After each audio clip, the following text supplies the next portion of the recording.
Movie के start में हमें एक घना जंगल दिखाया जाता है जहाँ पर हम दो आदमियों को देखते हैं। ये दोनों आदमी जंगल में पिग का शिकार करने के लिए आए थे। तभी वहाँ पर एक बहुत बड़ा स्नेक आ जाता है।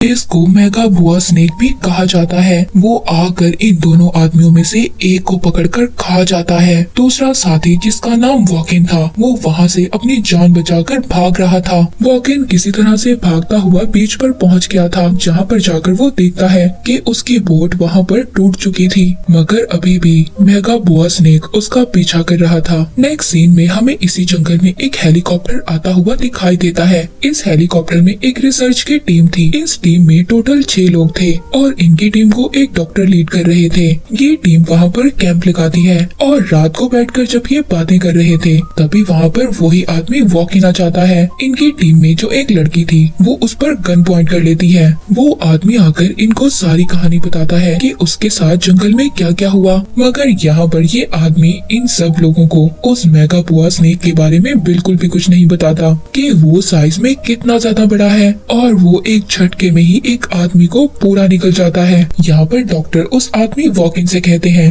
कि परसों हमें हेलीकॉप्टर लेने के लिए आ जाएगा और जब तक तुम हमारे साथ रह सकते हो। इनके पास कोई एक्स्ट्रा टेंट नहीं था, इसीलिए ये आदमी बीच के किनारे पर जाकर सो जाता है। अगले सुबह जब डॉक्टर अपना शूज पहन रहे थे तो वो अचानक से चिल्लाने लगते हैं। उनके शूज में से एक जहरीला स्पाइडर निकलता है जिसने डॉक्टर को काट लिया था। डॉक्टर के स्टूडेंट उनको फर्स्ट एड करने की कोशिश कर रहे थे, तभी वहाँ पर वो आदमी वॉक इन आ जाता है और आकर सबसे कह रहा था कि जरूर डॉक्टर को जहरीले स्पाइडर ने काटा होगा और बिना किसी ट्रीटमेंट के डॉक्टर के पास सिर्फ 36 घंटे हैं। इसके बाद डॉक्टर हेलीकॉप्टर हेडक्वार्टर में कॉल करते हैं। वहाँ पर उनकी जब रिसेप्शनिस्ट से बात होती है तो कहते हैं कि मुझे एक जहरीले स्पाइडर ने काट लिया है, जल्दी हेलीकॉप्टर भेज दिया जाए। मगर वो रिसेप्शनिस्ट लड़की ये कह रही थी कि परसों तक हेलीकॉप्टर आ सकता है क्योंकि वेदर कंडीशन कुछ ठीक नहीं है। वो आदमी कहता है कि परसों तक तो आप अपने पाँव पर भी खड़े नहीं हो पाओगे, इसलिए वो अब यहाँ पर इनको हर्बल ट्रीटमेंट के बारे में बताता है। मगर इस हर्बल ट्रीटमेंट के लिए उन्हें जंगल में जाना होगा। वो इनको एक फ्लावर के बारे में बताता है जो जंगल के बीचों बीच है। उस फ्लावर से डॉक्टर बिल्कुल ठीक हो सकते हैं। यहाँ पर जो ये रिसर्च टीम थी इनमें से एक लड़की कहती है कि मैं डॉक्टर के साथ रहूंगी और बाकी के 4 लोग वॉकिंग के साथ जंगल में निकल जाते हैं उस फ्लावर को ढूंढने के लिए। जब ये लोग काफी ज्यादा चलने के बाद जंगल के बिल्कुल बीचों बीच जाकर उस फ्लावर के ट्री को देखते हैं तो वो जो आदमी वॉक इन था इसके अलावा सब लोग हैरान हो जाते हैं क्योंकि उस ट्री पर बहुत सारे स्नेक्स लिपटे हुए थे। वॉक इन यहाँ पर कहता है कि हमें इन स्नेक्स को बगैर जगाए यहाँ से ये फूल लेकर जाना होगा, मगर मैं इस दरख्त पर नहीं चढ़ सकता। अब इनकी टीम में से एक लड़का तैयार हो जाता है कि वो इस दरख्त पर चढ़कर इस फ्लावर को ले लेगा, मगर यहाँ पर वही मेगा बुआ स्नेक आ जाता है। ये सब रिसर्च टीम हैरान हो जाती है क्योंकि इन्होंने अपनी लाइफ में इतना बड़ा स्नेक कभी नहीं देखा था। तो ये सब लोग डरकर भागने लगते हैं। जब ये थककर थोड़ा सा रुकते हैं तो ये मेगा बुआ स्नेक के बारे में बात करते हैं। तभी ये लोग नोटिस करते हैं कि इनके साथ इनकी टीम का एक मेंबर नहीं है। ये सब लोग उसको आवाज देने लगते हैं। दूसरी तरफ उस टीम मेंबर को भी ये रियलाइज हो गया था कि वो अपने ग्रुप से अलग हो गया है। तभी अचानक से उसको एक आवाज सुनाई देती है और वो डरकर छुप जाता है और वो बिग स्नेक उसको जकड़ लेता है और खा जाता है। दूसरी तरफ वो आदमी वॉक इन उन सबको मना कर रहा था कि प्लीज जोर से आवाज मत करो, तुम्हारा साथी तो यहाँ पर नहीं आएगा, मगर हाँ कोई और मुसीबत यहाँ पर जरूर आ सकती है। ये सब लोग प्लान करते हैं कि इन्हें दोबारा से उसी ट्री के पास जाना होगा क्योंकि वहीं पर इन्होंने अपने साथी को देखा था। वो आदमी वॉक इन कहता है कि मेरे पास ट्रैंकुलाइजर्स हैं जिससे कि अगर दोबारा से उसके सामने वो मेगा बुआ स्नेक आ जाएगा तो वो उसको डिस्ट्रैक्ट कर सकता है। तभी उस रिसर्च टीम में से एक लड़की कहती है कि मेरे पास भी फ्लेयर गन है जिसमें 3 बुलेट्स हैं और मैं भी उस बिग स्नेक को डिस्ट्रैक्ट कर सकती हूँ। लेकिन इनकी टीम में जो दूसरी लड़की थी वो बहुत ज्यादा डरी हुई थी, वो वहाँ पर जाने के लिए तैयार नहीं थी। अब वो लड़की भी उनके साथ जाने के लिए तैयार हो जाती है। वो अकेली क्या कर सकती थी। इसके बाद दूसरी तरफ हम उस लड़की को देखते हैं जो डॉक्टर के साथ रुकी हुई थी। वो बार बार कॉल्स कर रही थी मगर कोई भी पायलट अपना हेलीकॉप्टर यहाँ पर लाने के लिए तैयार नहीं था। उधर हम हेडक्वार्टर में देखते हैं जहाँ पर उस लड़की रिसेप्शनिस्ट के पास एक पायलट आता है और वो उस लड़की पर गुस्सा हो रहा था। तुमने उन लोगों को हेलीकॉप्टर क्यों जाने के लिए दिया? वो जगह बहुत ज्यादा खतरनाक है। वो लड़की कहती है कि उन्होंने वहाँ पर जाकर कुछ रिसर्च करनी थी और उन्होंने उस हेलीकॉप्टर के लिए अच्छे पैसे भी दिए थे। मगर अब वो पायलट जाने के लिए तैयार हो जाता है। हालांकि उसने कुछ सालों पहले ही अपना ये पायलट का काम छोड़ दिया था। हमें जंगल का सीन दिखाया जाता है। वो आदमी वॉकिन वहाँ पर अपने साथियों के साथ उसी ट्री तक पहुँच गया था। इनकी टीम में से एक लड़का उस दरख्त पर चढ़ने की कोशिश करता है। तभी वो जो दूसरी लड़की थी वो फ्लेयर गन से फायर करती है मगर वो उसने को नहीं लगती। तभी वहाँ पर वॉकिन अपनी ट्रैंकुलाइजर गन से उस पर वार करता है जो उसकी गर्दन में जाकर लगती है और उस बिग स्नेक के मुंह से उनके साथी की डेड बॉडी बाहर निकलती है जिसको वो खा गया था। ये देखकर वो लड़का जो दरख्त पर चढ़ रहा था वो नीचे गिर जाता है और ये अब चारों भागकर दूर चले जाते हैं। वो आदमी कहता है कि मेरे पास डायनामाइट है और हमें अपने साथी की डेथ का बदला उस बिग स्नेक से लेना होगा और हाँ, हम साथ ही उस फ्लावर को भी लेकर जाएंगे। अगर हमने उस फ्लावर को ना लिया तो हम अपने साथी डॉक्टर को भी मरता हुआ देखेंगे। ये सुनकर लड़की बहुत ज्यादा हैरान होती है। कहती है अच्छा, तुम्हारे पास डायनामाइट है तो तुम इस जंगल में क्या कर रहे हो? वो कहता है कि इस जंगल में बड़ी छोटी बहुत ज्यादा मुसीबतें हैं। ये सुनकर वो लड़की कहती है कि तुम्हें पहले ही पता था इस स्नेक के बारे में और तुम जानबूझकर हमें इस जंगल में लाए हो। वो वॉकिन पर बहुत ज्यादा गुस्सा करते हैं और अब वो तीनों मिलकर ये डिसाइड करते हैं कि वो वॉकिन के बगैर ही अपने कैंप तक वापस जाएंगे। वॉकिन कहता है कि तुम मेरे बगैर अपने कैंप तक वापस नहीं जा सकते क्योंकि इस जंगल में जगह जगह खतरा है और बहुत सारे हंटर्स ने तो यहाँ पर अलग अलग किस्म के ट्रैप को फिट किया हुआ है। रिसर्च टीम में से लड़का कहता है कि तुम भी हमारे साथ चलो मगर वॉकिन वापस नहीं जाना चाहता था।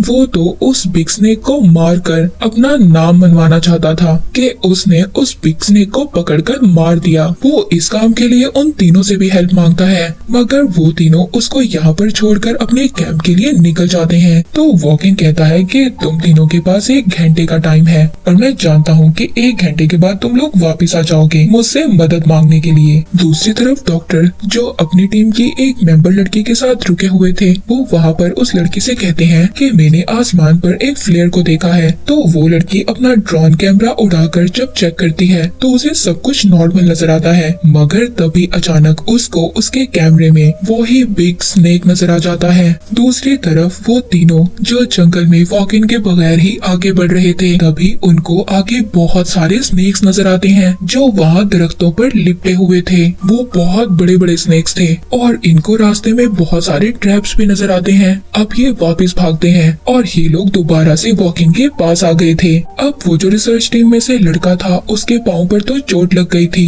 वो दरख्त पर भी नहीं चढ़ पा रहा था। इस वजह से वॉकिन ये डिसाइड करता है कि वो उस दरख्त को डायनामाइट से उड़ा देगा और इससे वो मेगा बुआ स्नेक भी जाग जाएगा। तभी उस रिसर्च टीम में से लड़की रेंगते हुए आगे बढ़ती है और उसको वो फ्लावर मिल जाता है। तभी अचानक से वो बिग स्नेक आ गया था और उसके सामने गलती से इनकी टीम का लड़का आ गया था। वो स्नेक एकदम से अपना मुंह खोलता है और उस बेचारे को खा जाता है। ये देखकर अब वॉकिन उन दोनों लड़कियों को लेकर भागता है। वो बिग स्नेक भी इनका पीछा कर रहा था। ये तीनों भागते भागते एक केव में आ जाते हैं। केव में इन दोनों लड़कियों में से एक लड़की देखती है कि वॉल पर कुछ साइंस बने हुए हैं और वो ये साइन देखकर एक स्टोरी समझती है।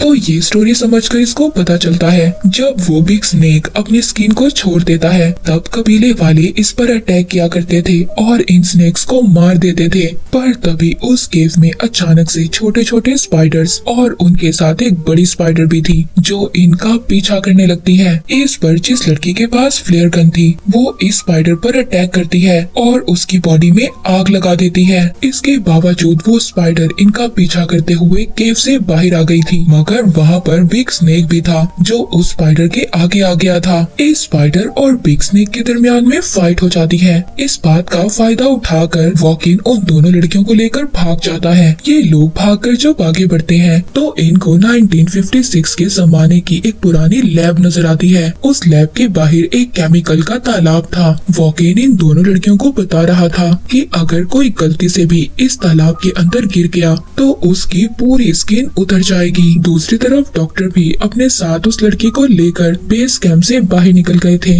उनको रास्ते में उनकी रिसर्च टीम के लड़के का एक शूज मिलता है। वॉकिन उन दोनों लड़कियों के साथ लैब में आता है। वहाँ पर भी उनको छोटे छोटे स्नेक्स नजर आते हैं। ये उनको काट कर वहाँ पर आग लगा देते हैं। उस आग के लगाने की वजह से पूरे लैब में आग लग गई थी। ये लोग बाहर भी नहीं जा सकते थे क्योंकि बाहर वही बिग स्नेक था। वॉकिन यहाँ पर प्लान करता है कि तुम दोनों यहाँ से भाग जाओगी, उस वक्त तक मैं उस स्नेक को डिस्ट्रैक्ट करूंगा। वो लोग ऐसा ही करते हैं। वॉकिन जब उस बिग स्नेक को डिस्ट्रैक्ट कर रहा था तो वो दोनों लड़कियां भागकर फ्लाइंग टावर तक पहुंच जाती हैं। वॉकिन भी भागकर उस टावर तक आता है मगर उसको फॉलो करते हुए वो बिग स्नेक भी उसके पीछे आ गया था। अब जब ये तीनों वहाँ से प्लान से भाग रहे थे तो वो बिग स्नेक वॉकिन पर अटैक कर देता है और गलती से उसको साथ लेकर उसी केमिकल के तालाब में गिर जाता है। तभी वहाँ पर डॉक्टर और उनके साथ वो लड़की थी वो भी आ गए थे। ये दोनों उस तालाब में उस बिग स्नेक को देखकर हैरान हो गए थे।